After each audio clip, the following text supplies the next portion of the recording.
মৰমৰ ছাত্ৰ ছাত্ৰীসকল আজিৰ আলোচনাত মই দশম শ্ৰেণীৰ বিজ্ঞানৰ চেপ্টাৰ নাম্বাৰ 3 ধাতু আৰু অধাতু নামৰ পাঠটোৰ পৰা মোস্ট ইম্পৰ্টেন্ট 30টা MCQ মই সংগ্ৰহ কৰিছো আৰু আগন্তুক মেট্ৰিক পৰীক্ষাত যিসকল ছাত্ৰ ছাত্ৰী অৱতীৰ্ণ হ'বলৈ গৈ আছে তোমালোকৰ কাৰণে আজিৰ এই ভিডিঅটো বহুতেই লাভদায়ক হ'বলৈ গৈ আছে গতিকে কেৱল ভিডিঅ চাই থাকিলে নহব মোৰ এই ভিডিঅটো বন্ধুবৰ্গৰ মাজত শ্বেয়াৰ কৰিবা চেনেলটো সাবস্ক্ৰাইব কৰি ৰাখিবা আৰু গোটেই ভিডিঅ চোৱাৰ পিছত ধুনীয়া এটা কমেন্ট কৰিবলৈ নাপাহৰিবা মৰমৰ ছাত্ৰ ছাত্ৰীসকল সময় নষ্ট নকৰি আজিৰ এই সেশনটোৰ প্ৰথম প্ৰশ্নটো কি তালৈকে আগবাঢ়িছো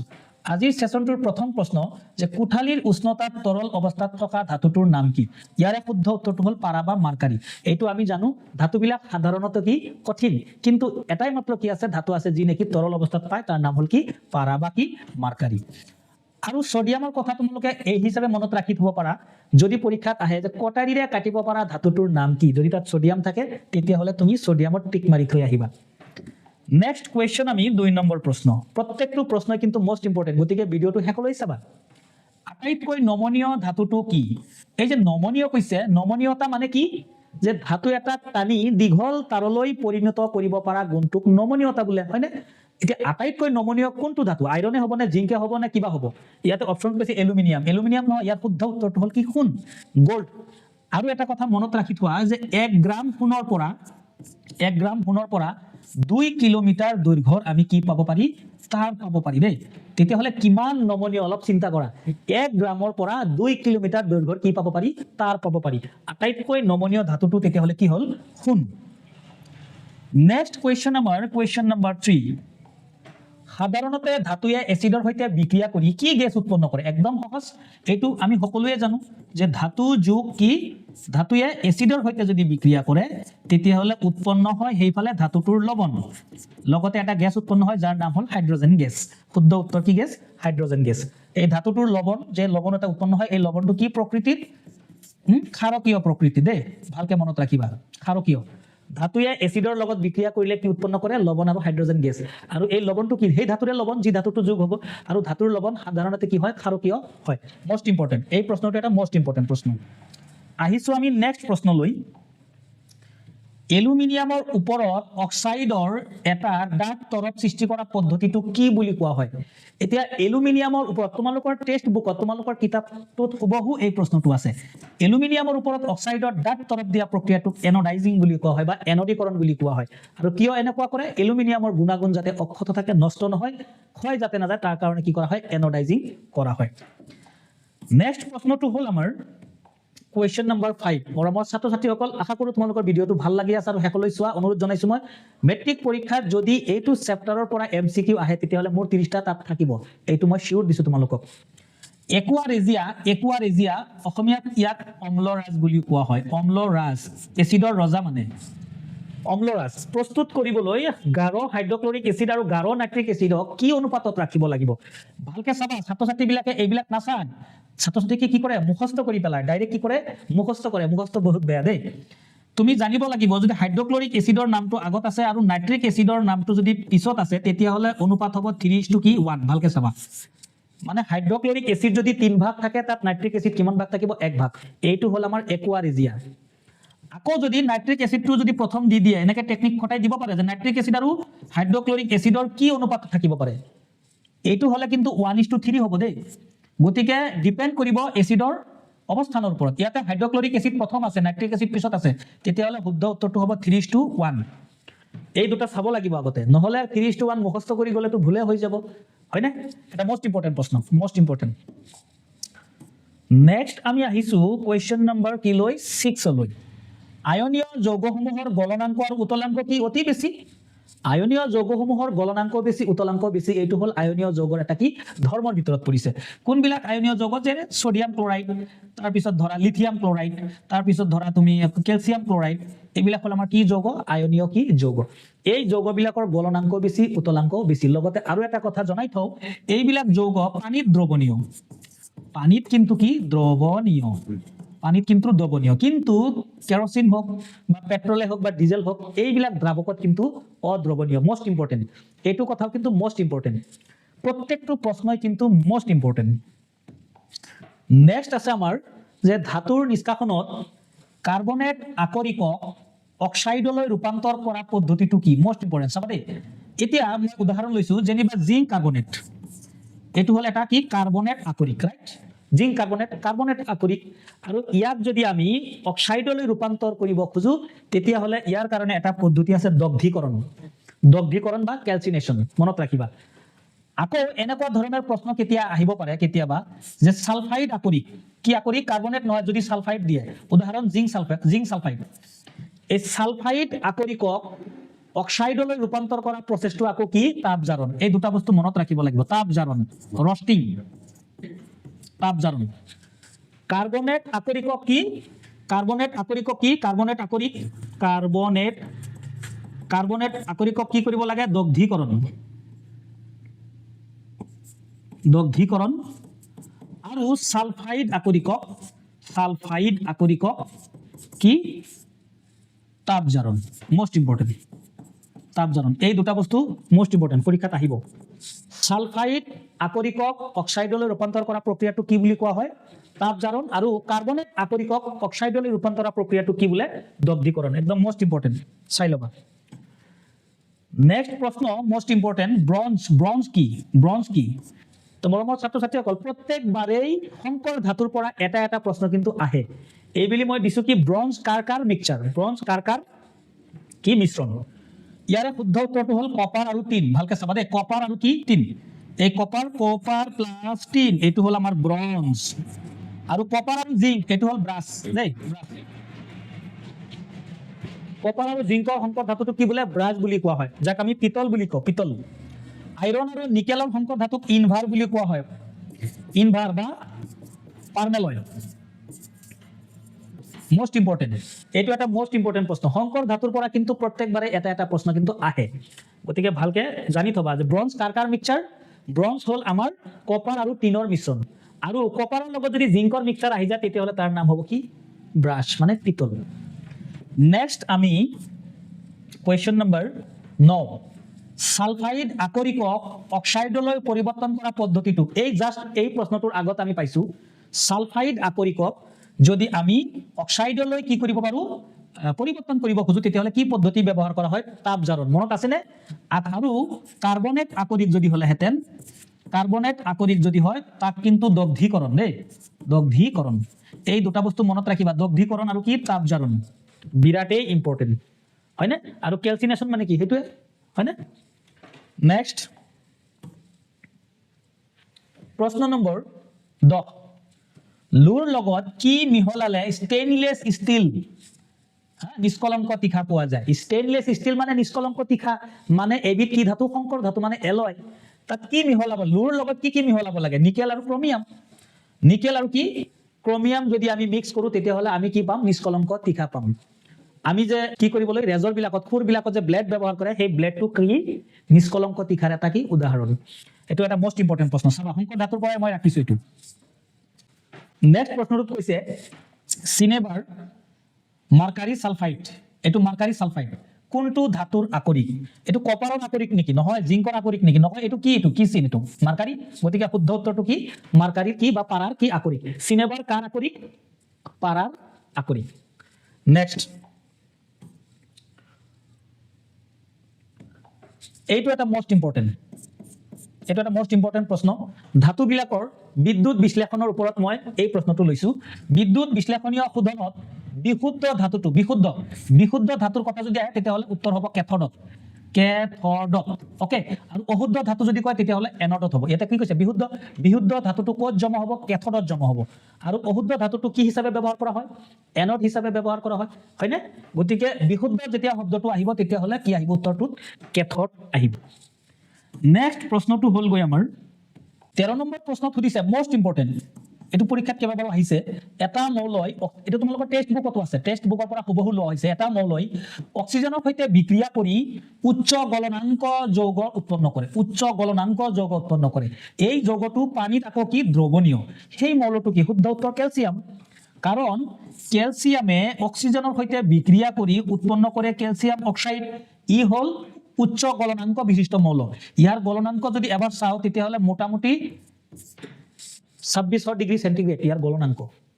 আৰু কৈছে কি যে এই যৌগটো পানীত দ্ৰৱণীয় ইয়েছ পানীত দ্ৰৱণীয় ইয়াতে যদি আমি পানী যোগ কৰি দিওঁ তেতিয়াহ'লে উৎপন্ন হ'ব কি কেলছিয়াম হাইড্ৰক্সাইড উৎপন্ন কৰি দিব গতিকে ইয়াতে সেই মৌলটো কি কেলছিয়াম সেই মৌলটো কি কেলছিয়াম এইটো পাঠ্যপুথিৰ পৰা হুবহু মই কপি কৰি বহাই দিছো নেক্সট প্ৰশ্ন আছে আমাৰ 14 নম্বৰ প্ৰশ্নটো আটাইতকৈ ইম্পৰ্টেন্ট চোৱা 14 নম্বৰত কি সুধিছে তলৰ কোনটো অক্সাইড উভধৰ্মী বিৰাটেই ইম্পৰ্টেন্ট আমি জানো যে ধাতুৰ অক্সাইডবোৰ সাধাৰণতে কি ক্ষাৰকীয় আৰু উভধৰ্মী মানে কি য'ত নেকি ক্ষাৰকৰ গুণো আছে আৰু অম্লৰ গুণো কি আছে অৰ্থাৎ উভধৰ্মী অক্সাইড বিলাকে অম্ল আৰু ক্ষাৰক দুয়োৰে সৈতে বিক্ৰিয়া কৰি লৱণ আৰু কি উৎপন্ন কৰে পানী উৎপন্ন কৰে তোমালোকৰ পাঠ্যপুথিত তেনেকুৱা উভধৰ্মী অক্সাইড দুটাই আছে তোমালোকে ভালকে চাই লবা এটা হল কি এলুমিনা বা এলুমিনিয়াম অক্সাইড আৰু এটা হল কি জিংক অক্সাইড তোমালোকৰ পাঠ্যপুথিত এই দুটাই আছে কি উভধৰ্মী কি অক্সাইড ভালকে চাবা দে এলুমিনিয়াম অক্সাইড বা এলুমিনা আৰু এটা হল কি জিংক অক্সাইড এই দুটাই আমাৰ কি উভধৰ্মী অক্সাইড তোমালোকৰ পাঠ্যপুথি গতিকে ইয়াতে কি আছে সোডিয়াম অক্সাইড ম্যাগনেসিয়াম অক্সাইড শুদ্ধ উত্তৰ এইটো এলুমিনিয়াম অক্সাইড বা এলুমিনা ইয়াৰ সাধাৰণ নাম এলুমিনা গতিকে এইটোৱে আমাৰ কি শুদ্ধ উত্তৰ মোস্ট ইম্পৰ্টেন্ট প্ৰশ্ন মৰমৰ ছাত্ৰ-ছাত্ৰীসকল মই ইয়াতে অন্তৰ্ভুক্ত কৰা প্ৰত্যেকটো প্ৰশ্নই মোস্ট ইম্পৰ্টেন্ট গতিকে মই ইমান কষ্ট কৰি যেহেতু ভিডিঅটো বনাইছো গতিকে তোমালোকে মোক অকমান সাপোৰ্ট কৰিবা চেনেলটো অলপ সাবস্ক্ৰাইব কৰি ৰাখিবা কাৰণ মোৰ এই চেনেলটো একেবাৰে নতুন চেনেল আৰু তোমালোকে যি ধৰণে সহাৰি দিছা মোৰ খুবেই ভাল লাগিছে আৰু নেক্সট চেপ্টাৰৰ এমসিকিউ এইটো চেনেলতে উপলব্ধ হ'ব গতিকে মই সকলোকে অনুৰোধ কৰিছো যাতে মোৰ এই চেনেলটো গ্ৰো আপ হয় মই যাতে খুশি হওঁ আৰু মই খুশি হোৱা মানে মই উৎফুল্লিত হোৱা মানে তোমালোকৰো কি হ'ব উপকাৰ কিবা নহয় কিবা প্ৰকাৰে হ'ব গতিকে নেক্সট কোৱেশ্চনত আহিছো মৰমৰ ছাত্ৰ-ছাত্ৰীসকল এইবাৰৰ প্ৰশ্নটো ইমানেই ইম্পৰ্টেন্ট যদি তুমি ইয়াৰ গুৰুত্ব একবাৰ বুজি পোৱা তেতিয়াহ'লে মোৰ চেনেলটো এতিয়াই সাবস্ক্ৰাইব মাৰিবা চোৱা কিমান ইম্পৰ্টেন্ট প্ৰশ্ন ইয়াতে মই সংযোগ কৰিছো চোৱা কোৱেশ্চন নম্বৰ 15 যে আইৰন 3 অক্সাইড মানে কি ফেৰিক অক্সাইড Fe2O3 ফেৰিক অক্সাইডৰ লগত কিহৰ বিক্ৰিয়া ঘটাইছে এলুমিনিয়ামৰ বিক্ৰিয়া ঘটালে কি হ'ব জানানে এই আইৰনে কি হেৰুৱাব অক্সিজেন হেৰুৱাই আইৰন ফ্ৰী হৈ যাব আৰু এলুমিনিয়ামে কি কৰিব অক্সিজেন যুক্ত হ'ব এলুমিনিয়ামৰ জাৰিত হ'ব এই বিক্ৰিয়াটোত ইমানেই তাপ উৎপন্ন হ'ব সেই তাপৰ ফলত এই আইৰন আইৰন কি হ'ব গলি যাব আইৰন কি হৈ যাব গলি যাব আৰু তেতিয়া আমি কি কৰিম ৰেল লাইন জোৰা লগাত আমাৰ কি হ'ব সহজ হ'ব ৰেল লাইনৰ ফাট মেৰামতি কৰিবলৈ কি হ'ব সহজ হ'ব আৰু এই প্ৰচেছটোৰ নাম হ'ল কি থাৰ্মিট বিক্ৰিয়া এই গোটেই প্ৰচেছটোৰ নাম কি থাৰ্মিট বিক্ৰিয়া ইয়াক তুমি ৰেডক্স ৰিঅ্যাকশন বুলিও ক'ব পাৰা জাৰণ বিজাৰণ বিক্ৰিয়া বুলিও অভিহিত কৰিব পাৰা কিয়নো ইয়াতে চোৱা আইৰনে কি কৰিছে অক্সিজেন হেৰুৱাইছে হয়নে আকৌ এলুমিনিয়াম কি হৈছে অক্সিজেন এসিড কৰিছে অক্সিজেন গেইন কৰিছে পাইছে গতিকে এলুমিনিয়ামৰ জাৰণ হৈছে আৰু কি আইৰনৰ কি হৈছে আইৰন বিজাৰিত হৈছে হয়নে এইটো জাৰণ বিজাৰণ বিক্ৰিয়া বুলিও আমি ক'ব পাৰো লগতে এইটো এটা অপসাৰণ বিক্ৰিয়া বুলি ক'ব পাৰো গতিকে এই প্ৰশ্নটো একদম মোস্ট ইম্পৰ্টেন্ট এইবাৰৰ প্ৰশ্নটোত সুধিছে কি যে আইৰনৰ গেলাই কৰা কেৰাহী এখনত মামৰে ধৰাৰ পৰা ৰক্ষা কৰিবলৈ কি পদ্ধতি ব্যৱহাৰ কৰা উচিত গ্ৰীজ দিলে মামৰৰ ধৰাৰ পৰা ৰোধ হ'ব পাৰে কিন্তু আমি কেৰাহীটো গ্ৰীজ দিলে আমাৰটো ৰন্ধা বঢ়া কেনেকৈ কৰিব শুদ্ধ উত্তৰ নহয় ৰং শুদ্ধ উত্তৰ নহয় ইয়াৰ শুদ্ধ উত্তৰটো হ'ল কি জিংকৰ প্ৰলেপ হয়নে লুৰে ঢালাই কৰা এটা কেৰাহীত আমি জিংকৰ প্ৰলেপ দি কি কৰিব পাৰো মামৰে ধৰাৰ পৰা ৰক্ষা কৰিব পাৰো নেক্সট প্ৰশ্ন আছে আমাৰ 17 নম্বৰ কোৱেশ্চন নম্বৰ 17 কোনটো ধাতুয়ে গৰম পানীৰ সৈতে বিক্ৰিয়া কৰি উপঙি থাকে মোস্ট ইম্পৰ্টেন্ট তোমালোকৰ টেক্সট বুকত তোমালোকৰ পাঠ্যপুথিটো ভালকে পঢ়িলে নহয় সব বিলাক পাবা কোনটো ধাতুয়ে গৰম পানীৰ সৈতে বিক্ৰিয়া কৰি উপঙি থাকে ইয়াৰে শুদ্ধ উত্তৰটো হ'ল কি ম্যাগনেসিয়াম শুদ্ধ উত্তৰ চাবদে পটাছিয়ামটো পানীৰ লগত হয়নে বহুত তীব্ৰ সোডিয়াম বহুত তীব্ৰ হয়নে নহয় এই দুটাটো একদম পানীৰ লগত তৎক্ষণাত কি কৰিব বিক্ৰিয়া কৰিব কিন্তু ম্যাগনেসিয়ামে কি কৰিব গৰম পানীৰ লগত কি কৰিব বিক্ৰিয়া কৰিব আৰু আইৰনে ঠাণ্ডা পানীৰ লগতো বিক্ৰিয়া নকৰে গৰম পানীৰ লগতো বিক্ৰিয়া নকৰে কেৱল পানীৰ ভাপৰ লগতে কি কৰে আইৰনে কি কৰে বিক্ৰিয়া কৰে ভালকে চাবা মোস্ট ইম্পৰ্টেন্ট প্ৰশ্ন এইটো এটা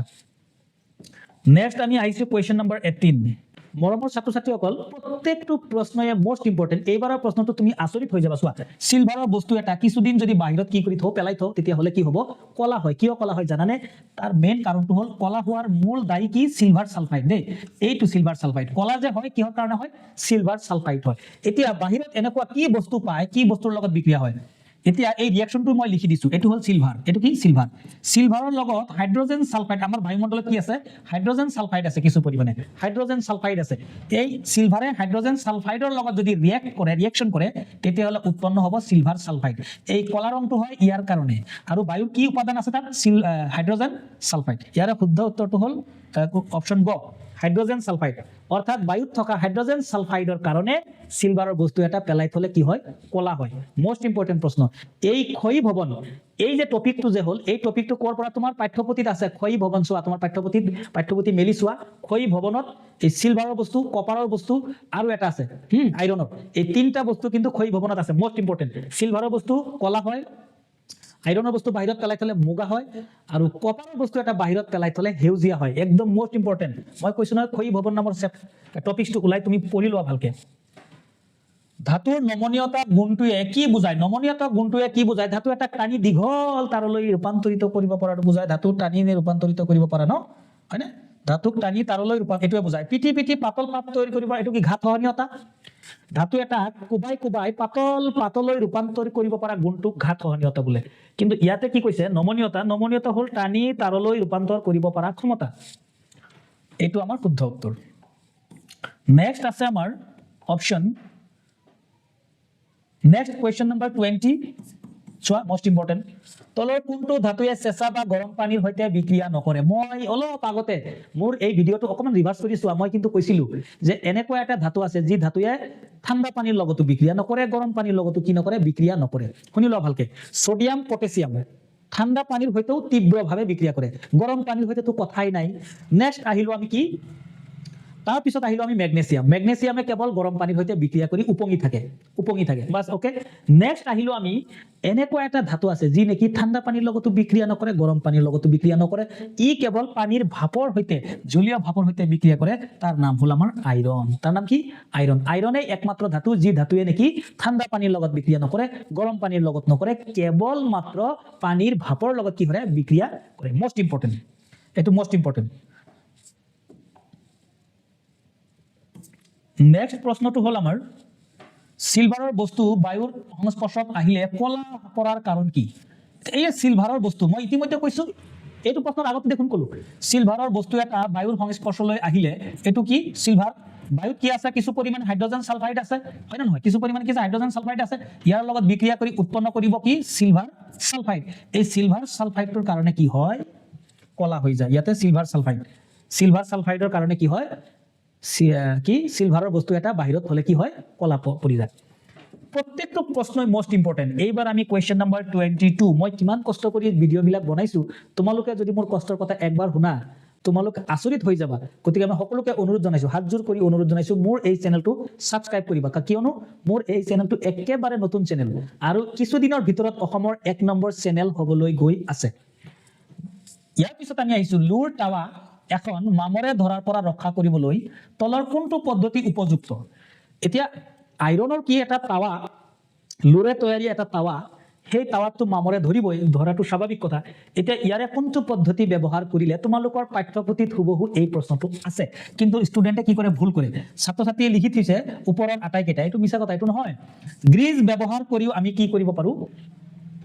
গ্ৰীজ ব্যৱহাৰ কৰিও আমি মামৰে ধৰা ৰোধ কৰিব পাৰো, ৰং ব্যৱহাৰ কৰিও আমি কি কৰিব পাৰো মামৰে ধৰা ৰোধ কৰিব পাৰো। কিন্তু এই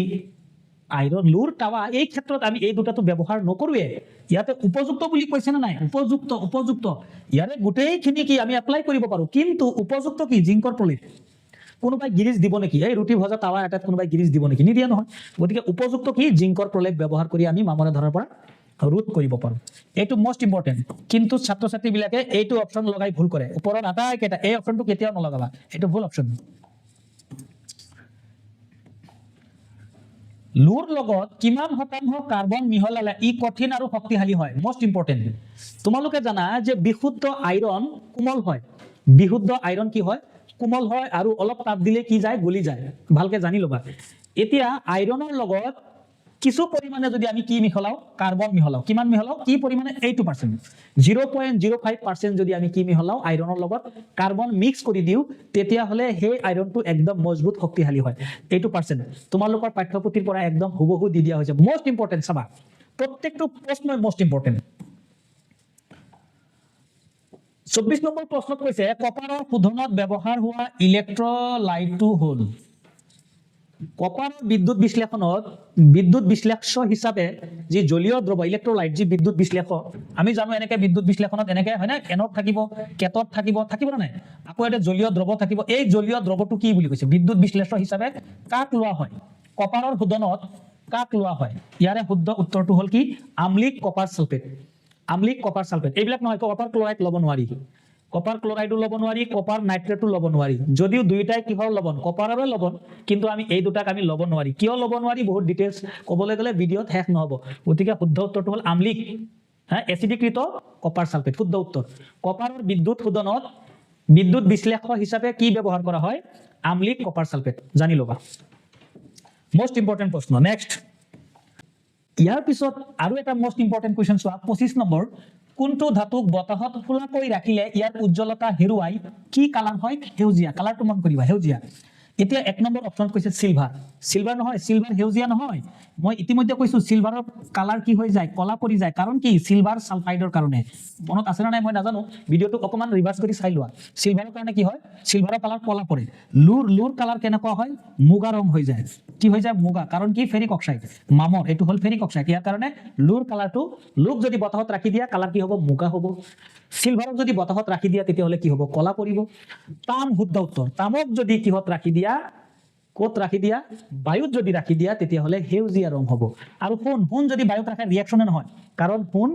সক্ৰিয় ধাতু নহয় সোণ প্ৰায় নিষ্ক্ৰিয় ধাতু গতিকে সোণ বায়ুৰ লগত কি কৰে ৰিঅ্যাকশন নকৰে শুদ্ধ উত্তৰটো হ'ল কি তাম ভিডিঅটো চাই তোমালোকৰ কেনেকুৱা লাগে মোক অকমান জনাবা মানে মই বহুত কষ্ট কৰি ভিডিঅ বনাইছো এতিয়া মই লাহে কৈছো নে জোৰে কৈছো বা কোৱাৰ ষ্টাইল ঠিক আছে না নাই মোক অকমান জনাবা আৰু আগন্তুক ভিডিঅত কোনটো চেপ্টাৰৰ পৰা এমসিকিউ লাগে মোক কমেন্টত অকমান জনাবা মই তোমালোকৰ মতেই কিন্তু মই ভিডিঅ বিলাক বনাই যাম 1 কেজি সোণৰ পৰা কিমান দীঘল তাৰ বনাব পাৰি মই এই অলপ আগতে মই এই বস্তুটো উল্লেখ কৰিছো 1 গ্ৰামত 2 কিলোমিটাৰ হয় 1 গ্ৰামত কিমান কিলোমিটাৰ হয় 2 কিলোমিটাৰ 1 গ্ৰাম এতিয়া 2 কেজি বুলি কৈছে মানে কি 2000 গ্ৰাম 2000 কি গ্ৰাম এইফালে 2000 শব্দটো আহিছে না নাই গতিকে এইফালেও 2000 শব্দটো আহিব তেতিয়া হলে 2 পুৰণ 2000 মানে কিমান হাজাৰ 4000 কিলোমিটাৰ শুদ্ধ উত্তৰটো হ'ব 4000 কিলোমিটাৰ 1 কেজি সোণৰ পৰা 4000 কিলোমিটাৰ দীঘল তাৰ বনাব পাৰিম নেক্সট আছে আমাৰ কোৱেশ্চন নম্বৰ 27 জিংকৰ আকৰিক জিংক কাৰ্বনেট এইটো জিংক কাৰ্বনেট অক্সাইডলৈ নিবলৈ কোনটো পদ্ধতি ব্যৱহাৰ কৰা হয় মই তো কৈছোৱে যে কাৰ্বনেট আকৰিকক যদি আমি অক্সাইডলৈ নিব খুজু তেতিয়া হলে এটা প্ৰসেস আছে এটো হল কি দগ্ধীকৰণ তোমালোকৰ মনত আছে না নাই মই নাজানো কাৰ্বনেট আকৰিক কি আকৰিক কাৰ্বনেট আকৰিকক আমি দগ্ধীকৰণ পদ্ধতিৰে আমি অক্সাইডলৈ নিব পাৰো আৰু সালফাইড আকৰিকক আমি তাপজাৰণ প্ৰক্ৰিয়াৰে আমি কি কৰিব পাৰো অক্সাইডলৈ নিব পাৰো এই দুটা বস্তু মোস্ট ইম্পৰ্টেন্ট সবা পৰীক্ষাত আহিব ইয়াৰে নেক্সট প্ৰশ্নটো হল আমাৰ 28 নম্বৰ আমি আহি ভিডিঅৰ একেবাৰে শেষ প্ৰান্তত আহি পাইছো সোডিয়ামক কিয় কেৰাচিন তেলত ডুবাই ৰখা হয় কেৱল সোডিয়ামে নহয় পটাছিয়ামকো সোডিয়াম আৰু পটাছিয়াম এই ধাতু দুটা আটাইতকৈ সক্ৰিয় ধাতু এই ধাতু দুটাক যদি আমি বতাহত ৰাখো তথাপিও বিস্ফোৰণ ঘটাব পানীৰ সংস্পৰ্শত আহিলেও বিস্ফোৰণ ঘটি যাব পাৰে গতিকে আমি এই দুইটা ধাতুক কি তেলত ডুবাই ৰাখা হয় কেৰাচিন তেলত কিয় যে অক্সিজেন আৰু পানীৰ সৈতে হ'ব পৰা তীব্ৰ বিক্ৰিয়া ৰোধ কৰিবলৈ এই সোডিয়ামক অক্সিজেনৰ পৰা আৰু পানীৰ পৰা বচাবলৈ আমি কোড ডুবাই দিব লাগে কেৰাচিন তেলত ডুবাই ৰাখিব লাগে নহলে কি হ'ব বিস্ফোৰণ হৈ যোৱাৰ চান্স থাকে আমি একেবাৰে আজিৰ এই সেশনটোৰ একেবাৰে কোৱেশ্চন নম্বৰ 29ত আহিছো প্ৰকৃতিৰ পৰা আহৰণ কৰা আকৰিকবোৰত মিহলি হৈ থকা বালি বোকা আদি অশুদ্ধিবোৰক কি বোলে খনিজ মল বুলি কোৱা হয় আমি যেতিয়া কোনোবা এটা ধাতুৰ আকৰিকক আমি কি খনিৰ পৰা উদ্ধাৰ কৰো তাৰ লগত বিভিন্ন অশুদ্ধি বিভিন্ন বস্তু কি হৈ থাকে মিহলি হৈ থাকে হেকিনি কি বোলে খনিজ মল বিৰাট ইম্পৰ্টেন্ট সবা মৰমৰ ছাত্ৰ-ছাত্ৰীসকল এইবাৰৰ প্ৰশ্নটো মোস্ট ইম্পৰ্টেন্ট প্ৰশ্ন কি সুধিছে অতি সক্ৰিয় ধাতু for example sodium magnesium calcium আদিক নিষ্কাশন কৰিবলৈ কোনটো পদ্ধতি ব্যৱহাৰ কৰা হয় ইয়াৰে কোনটো পদ্ধতি ব্যৱহাৰ কৰা হয় মৰমৰ ছাত্ৰ ছাত্ৰীসকল তোমালোকৰ পাঠ্যপুথিত ধাতু নিষ্কাশনৰ যি টপিক সেই টপিকছটোত চাবা তোমালোকে ধাতুবিলাকক তিনিটা ভাগত কি কৰিছে বিভক্ত কৰিছে তাৰে কিছুমান ধাতু অতি সক্ৰিয় কিছুমান ধাতু মজলীয়া সক্ৰিয় আৰু কিছুমান ধাতু অতি কম সক্ৰিয় এই তিনিওটাকে নিষ্কাশন কৰিবলৈ বেলেগ বেলেগ পদ্ধতি কি কৰা হয় ব্যৱহাৰ কৰা হয় মই প্ৰথমতে ইয়াৰে উত্তৰ নিদি মই প্ৰথমতে সেইখিনি তোমালোকক দেখাই আছো এতিয়া অতি সক্ৰিয় ধাতু কি অতি সক্ৰিয় ধাতু সোডিয়াম ক্যালসিয়াম ম্যাগনেসিয়াম পটাসিয়াম আদি এই অধিক সক্ৰিয় ধাতুবিলাকক বিদ্যুৎ বিশ্লেষণ কি ঘটাই আমি কি কৰিব পাৰো নিষ্কাশন কৰিব পাৰো এইবিলাক হল অতিশয় তীব্ৰ অতিশয় সক্ৰিয় ধাতু আকৌ মজলীয়া সক্ৰিয় ধাতু যেনেকৈ আইৰন জিংক লেড কপাৰ এইবিলাক ধাতুক আমি কি কৰিব পাৰো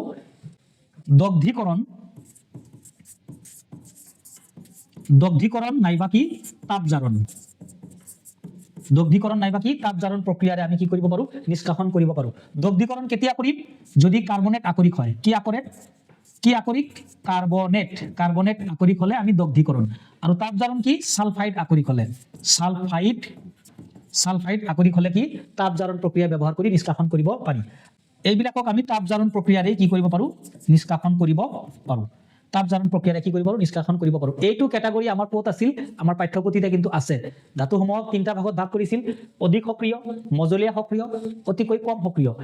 অতিকৈ বেছি সক্ৰিয় ধাতুবিলাকক বিদ্যুৎ বিশ্লেষণ ঘটাই আমি কি কৰিব পাৰো নিষ্কাশন কৰিব পাৰো মজলীয়া সক্ৰিয় ধাতুবিলাকক দগ্ধীকৰণ প্ৰক্ৰিয়াৰে নাইবা তাপজাৰণ প্ৰক্ৰিয়াৰে কি কৰিব পাৰো নিষ্কাশন কৰিব পাৰো দগ্ধীকৰণ কেতিয়া এপ্লাই কৰিম যদি কাৰ্বনেট আকৰিক থাকে আৰু তাপজাৰণ কেতিয়া ব্যৱহাৰ কৰিম যেতিয়া সালফাইড আকৰিক থাকিব তেতিয়া তাপজাৰণ প্ৰক্ৰিয়াৰে নিষ্কাশন কৰা হয় আৰু একেবাৰে কম সক্ৰিয় ধাতু যেনে কি সিলভাৰ কি গোল্ড এইবিলাকক আমি তাপজাৰণ প্ৰক্ৰিয়াৰে কি কৰিব পাৰো নিষ্কাশন কৰিব পাৰো এতিয়া আহিছো আমি সেই প্ৰশ্নটো লৈ এতিয়া চোৱা ইয়াতে কি কৈছে যে অতি সক্ৰিয় ধাতুসমূহক কি প্ৰক্ৰিয়াৰ দ্বাৰা নিষ্কাশন কৰিব পাৰি ইয়াতে এতিয়া তুমি নিজে উত্তৰ দিয়া বিগলিত ক্লৰাইডৰ বিদ্যুৎ বিশ্লেষণ শুদ্ধ উত্তৰ মৰমৰ ছাত্ৰ ছাত্ৰীসকল আজিৰ এই সেশনটোৰ অন্তিমটো প্ৰশ্ন কি কৈছে অন্তিমটো প্ৰশ্ন যাৰ উত্তৰ তোমালোকে দিবা সক্ৰিয়তা শ্ৰেণীৰ মধ্যম স্থানত থকা ধাতুসমূহ সাধাৰণতে কি হিচাপে পোৱা যায় সক্ৰিয়তা শ্ৰেণীৰ মধ্যম স্থানত থকা ধাতুবোৰ যেনেকৈ জিংক যেনেকৈ লেড যেনেকৈ কপাৰ হয়নে আইৰন এইবিলাকক কি হিচাপে পোৱা যায় কাৰ্বনেট আৰু সালফাইড হিচাপে নাইট্ৰেট হিচাপে কেবল অক্সাইড হিচাপে বা মুক্ত অৱস্থাত ইয়াৰে শুদ্ধ উত্তৰটো তোমালোকে মোৰ কমেন্ট বক্সত দিবা বুলি আশা ৰাখিলো আৰু ভিডিওটো তোমালোকৰ কেনে লাগিল কমেন্টত জনাবলৈ নাপাহৰিবা মোৰ এই চেনেলটোক সাবস্ক্ৰাইব কৰি ৰাখিবা যাতে পৰৱৰ্তী ভিডিওবিলাক তুমি পাওঁতে কি হয় সহজ হয় আজিলৈকে এইখিনিতে সমাপ্ত কৰিছো ধন্যবাদ